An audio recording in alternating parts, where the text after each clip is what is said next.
வணக்கம். எனக்கு இந்த வீடியோவில் கேஸ்ட்ரால் இந்தியா ஸ்டாக்கை வந்து பொசிஷனலாக ஹோல்ட் டவுன் பண்ணிவிட்டு இன்ட்ராடேயில் ப்ராஃபிட்ஸ் புக் பண்ணிட்டு வரேன். தொடர்ந்து இந்த ஒரு ஸ்டாக்கை வந்து பார்த்திங்க அப்படின்னா 8 மந்த்ஸாக வந்து ஃபாலோ பண்ணிட்டே வரேன். நிறைய இடத்துல என்ட்ரி எடுத்துகிட்டு பொசிஷனலாக ஹோல்ட் டவுனும் பண்ணிவிட்டு இன்ட்ராடே ப்ராஃபிட்ஸும் புக் பண்ணிட்டு வரேன். ஸ்விங் ட்ரேட் ப்ராஃபிட்ஸும் புக் பண்ணிட்டு வரேன். இதை எப்படி நம்ம வந்து ஹோல்டு பண்ணிவிட்டு இன்ட்ராடேயில் வந்து ப்ராஃபிட் புக் பண்ணுறது அப்படிங்கிற ஒரு சின்ன ட்ரிக் தான் பார்க்குறோம். நெக்ஸ்ட் வந்து பார்த்திங்க அப்படின்னா நீங்கள் வந்து டெக்னிக்கல் அனலைசஸில் ஓரளவுக்கு நீங்கள் ஸ்டெடியாக இருந்தீங்க அப்படின்னா தான் இதை நீங்கள் பண்ண முடியும். எல்லா நேரமுமே வந்து இது ஆப்பர்ச்சுனிட்டி கொடுக்காது. இந்த சின்ன ட்ரிக் என்ன அப்படிங்கிறத பார்க்கலாம், சரிங்களா? இப்போ நான் வந்து பார்த்திங்கன்னா கேஸ்ட்ரால் இந்தியா ஸ்டாக் வந்து ஒரு 600 குவான்டிட்டி வந்து 196 ரூபாய்க்கு பை பண்ணி வச்சுருந்தேன், சரிங்களா? இன்றைக்கி வந்து நல்லா அப்பில் வரும்போது வந்து பார்த்திங்க அப்படின்னா நம்மளுக்கு வந்து ஒரு 2.5% கிட்ட கிடச்சிச்சு.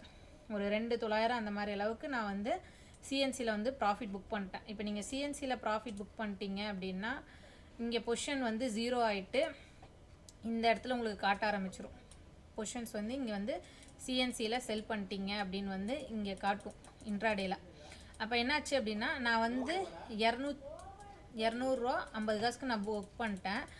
அதுக்கப்புறம் வந்து பார்த்திங்கன்னா மார்க்கெட் வந்து நல்லா கீழே இறங்கி இங்கே பாருங்கள், இன்றைக்கி மேலே ஸ்பைக்கு கொடுத்துட்டு ஒரே இதில் அப்படியே கீழே ஃபாலோ ஆகிருக்கும் 10 பாயிண்ட்ஸ் கிட்ட. அப்போ இந்த இடத்துல நான் என்ன பண்ணிட்டேன் அப்படின்னா ஒரு 10 பாயிண்ட் கீழே இறங்கும் போது நான் வந்து சிஎன்சியில் இந்த இடத்துல பொசிஷனில் காட்டுற சிஎன்சியில் நீங்கள் ரைட் கிளிக் பண்ணிவிட்டு பார்த்தீங்க அப்படின்னா கன்வெர்ட் டு எம்ஐஎஸ்ன்னு ஒரு ஆப்ஷன் காட்டும். கன்வெர்ட் டு எம்ஐஎஸ் பண்ணிட்டீங்க அப்படின்னா அது இன்ட்ராடே பொசிஷன் நீங்கள் செல் பண்ண மாதிரி கணக்காயிரும். அப்போது நான் 200 ரூபாய்க்கு இன்ட்ராடேயில் செல் பண்ண மாதிரி ஆயிடுச்சு. 190 ரூபாய்க்கு நான் வரும்போது நான் க்ளோஸ் பண்ணிட்டேன், எக்ஸிட் கொடுத்துட்டேன். அப்போ அது வந்து இன்ட்ராடே ப்ராஃபிட் மாதிரி ஆயிடுச்சு. இப்போ நீங்கள் மறுபடியும் வந்து பார்த்தீங்க அப்படின்னா பொசிஷன்ஸ் வந்து இந்த ஹோல்டிங்ஸ்குள்ளே காட்ட ஆரம்பிச்சிடும். இப்போ நான் புக் பண்ண அக்கௌண்ட் வந்து வேறு, அது ஓப்பன் பண்ண முடியல. அதனால் இது சாம்பிளுக்கு நான் சொல்கிறேன். இது நீங்கள் உங்களோட அக்கௌண்ட்டில் நீங்கள் ஆல்ரெடி ஏதாவது பொசிஷன்ஸ் வச்சுருந்தீங்கன்னா பண்ணி பாருங்கள். ஒன்றும் இல்லை, நீங்கள் வந்து சிஎன்சியில் செல் பண்ணிவிட்டு அந்த இடத்துல இருந்து மார்க்கெட் கீழே இறங்குது அப்படின்னா கன்வெர்ட் டு எம்ஐஎஸ் கொடுத்து க்ளோஸ் பண்ணிட்டீங்கன்னா மறுபடியும் ஹோல்டிங்ஸ்குள்ளே வந்துடும். இந்த பொசிஷன்ஸை வச்சுட்டே நீங்கள் சேஃபாக வந்து பொசிஷனல் ப்ராஃபிட்டும் புக் பண்ண மாதிரி ஆயிடும். ஐ மீன் இன்ட்ராடே ப்ராஃபிட்டும் புக் பண்ண மாதிரி ஆயிடுச்சு. பொசிஷனாகவும் நீங்கள் ஸ்டாக்கை ஹோல்ட் டவுன் பண்ணுறீங்க. இப்போ சப்போஸ் நாளைக்கு இப்போ நீங்கள் 190 ரூபா வந்துருச்சு, நாளைக்கு வந்து ஒரு 205 ரூபா போனால் மறுபடியும் நான் என்னதுங்க பொசிஷனலாக வந்து இன்னும் நான் ஒரு 4000 to 5000 ப்ராஃபிட் எடுக்க முடியும். எனக்கு ஹோல்டிங்ஸ்லேயே இருக்குது. இப்போ இந்த இன்ட்ராடே ப்ராஃபிட்டுங்கிறது எனக்கு எக்ஸ்ட்ரா பெனிஃபிட். இப்போ நான் இது பொசிஷனலாக புக் பண்ணதில் கூட 3000 தான், ஆனால் மார்க்கெட் கீழே இறங்கி நான் புக் பண்ணதில் 6000. இப்போ கிட்டத்தட்ட நான் இன்ட்ராடேயில் ஒரு 6000 எடுத்துட்டேன். இப்போ எகெயின் மார்க்கெட் நான் மேலே வரும்போது வந்து பார்த்தீங்க அப்படின்னா இன்னொரு 4-5000 நான் புக் பண்ணேன் அப்படின்னா கிட்டத்தட்ட ஒரு 11 to 12,000 புக் பண்ண மாதிரி ஆயிரும். இப்போ இது நீங்கள் வச்சுட்டே மல்டிபிள் டைம்ஸ் பண்ணலாம். இப்போ இது வந்து நீங்கள் எப்போ பண்ண முடியும் அப்படின்னா டெக்னிக்கலி ஸ்ட்ராங்காக உங்களால் வந்து மார்க்கெட்டை வந்து ப்ரெடிக்ட் பண்ண முடியுது. இப்போ இந்த இடத்துல இருந்து மார்க்கெட் வந்து ஒரு மொமெண்டம் ஃபால் ஆகும் அப்படின்னு நீங்கள் வந்து இன்ட்ராடேயில் ஏதாவது ஒரு டெக்னிக்கல் யூஸ் பண்ணி நீங்கள் ஐடென்டிஃபை பண்ணுற அன்னைக்கு பண்ண முடியும். நெக்ஸ்ட்டு வந்து பார்த்திங்கன்னா சிஎன்சியில் வந்து ப்ராஃபிட்டில் ரன் ஆகும் போது மட்டும்தான் பண்ண முடியும், லாஸில் ரன் ஆகும் போது பண்ணக்கூடாது. சப்போஸ் நீங்கள் செல் பண்ணதுக்கப்புறம் மார்க்கெட் வந்து கீழே இறங்கி வரல அப்படின்னா பொசிஷன் லாக் ஆயிரும். ஸோ நல்லா அண்டர்ஸ்டாண்ட் பண்ணிக்கிங்க. சிஎன்சியில் நீங்கள் வந்து ப்ராஃபிட்டில் இருக்கும் போது மட்டும்தான் பண்ண முடியும். அதே மாதிரி இந்த ஸ்டாக்கை வந்து கிட்டத்தட்ட நான் வந்து ஒரு 6 மாதத்துக்கு மேலேயே வந்து ஃபாலோ பண்ணிட்டு வரேன். நிறைய என்ட்ரிஸ் எடுத்துட்டேன். எதனால் இந்த ஒரே ஸ்டாக் நான் ஃபாலோ பண்ணுறேன் அப்படின்னா இந்த ஸ்டாக் வந்து பார்த்திங்கன்னா ஃபண்டமெண்டலி ஓரளவுக்கு நல்ல ஸ்டாக், ரெகுலராக டிவிடெண்ட் கொடுக்குது. நெக்ஸ்ட் வந்து பார்த்திங்கன்னா கடன் அவ்வளோவா இல்லை, பி ரேஷியோவும் 20க்குள்ளே இருக்குது. நெக்ஸ்ட் வந்து பார்த்திங்க அப்படின்னா தொடர்ந்து ப்ராஃபிட் மேக்கிங் கம்பெனியாக இருக்குது.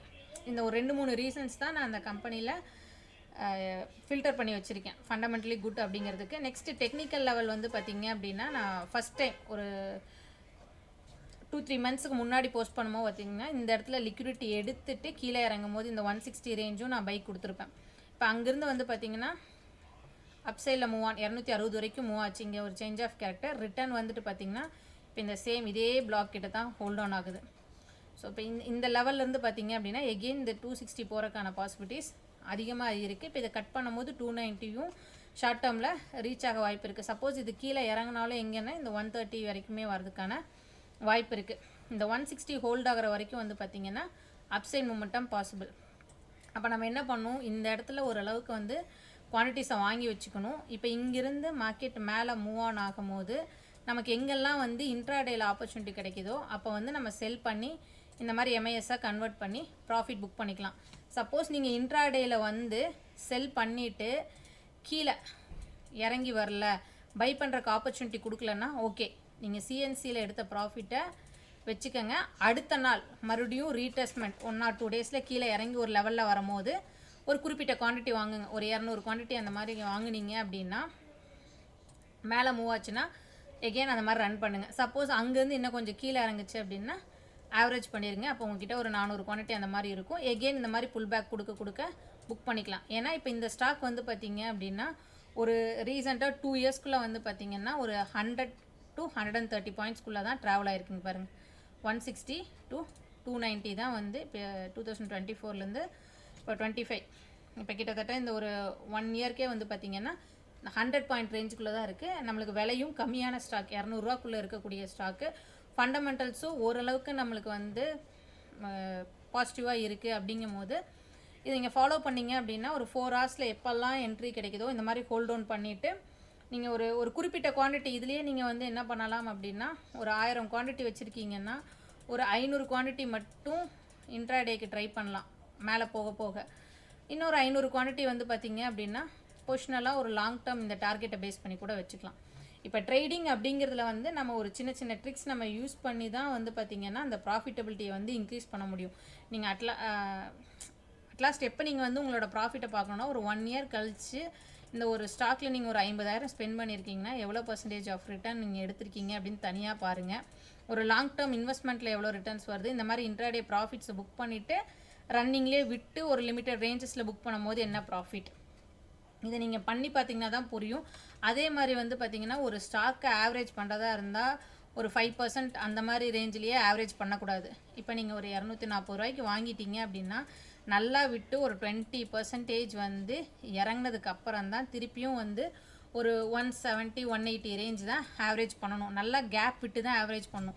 சில பேர் என்ன பண்ணுவாங்க அப்படின்னா 240லேருந்து 230க்கு வந்தோடனே ஆவரேஜ் பண்ணிடுவாங்க, 220க்கு ஆவரேஜ் பண்ணுவாங்க, 210க்கு ஆவரேஜ் பண்ணுவாங்க.